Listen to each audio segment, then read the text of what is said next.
Hello, কেমন আছো? নিশ্চয়ই ভালো আছো। আজকে একটা নতুন কারিশমা নিয়ে আসলাম। দেখতে পাচ্ছ, এই যে আমার যেটাতে রান্না করছি, এটা একটা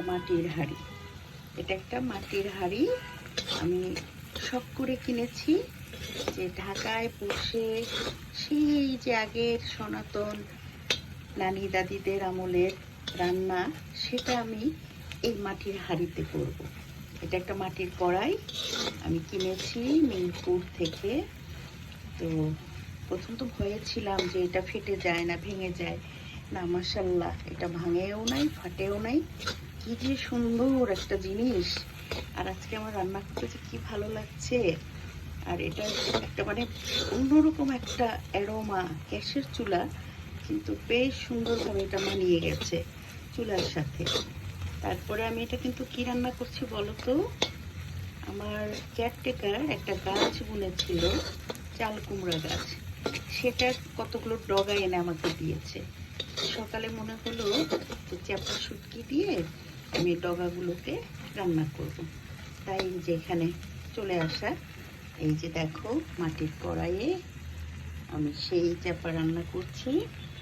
এখন আমার ফিল হচ্ছে আমি সম্পূর্ণই একটা গ্রামীণ পরিবেশে চলে গেছি। নিশ্চয়ই খেতেও ভালো লাগবে। মাটির জিনিসের খাবার তো অন্যরকম একটা স্বাদ হয়।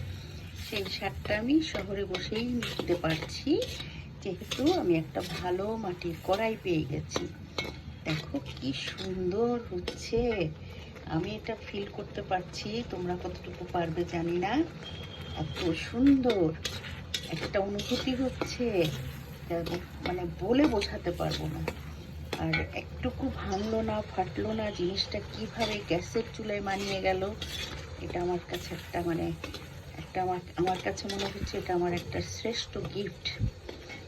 আমি দেখো কি সুন্দর করে এটা বলকও চলে আসছে। শাকগুলো দিয়ে দিচ্ছি। শাকগুলো দিয়ে তারপরে এটাকে এটাকে ঢাকবো না। ঢাকলে হয় কি, শাকের কালার চেঞ্জ হয়ে যায়। তাই শাকটাকে না ঢেকে এইভাবে খোলা আছে আস্তে আস্তে করে রান্না করব। এই মাটির কড়াইতে আজকে যে শুটকিটা রান্না হচ্ছে, এটা আমি সেই অনুভূতি নিয়ে খাবো যে আমি গ্রামের উঠোনে বসে খাচ্ছি মাটির হাঁড়ির রান্না। তোমাদের সাথে শেয়ার করলাম আমার অনুভূতিটা। ভালো থেকো। খোদা হাফেজ।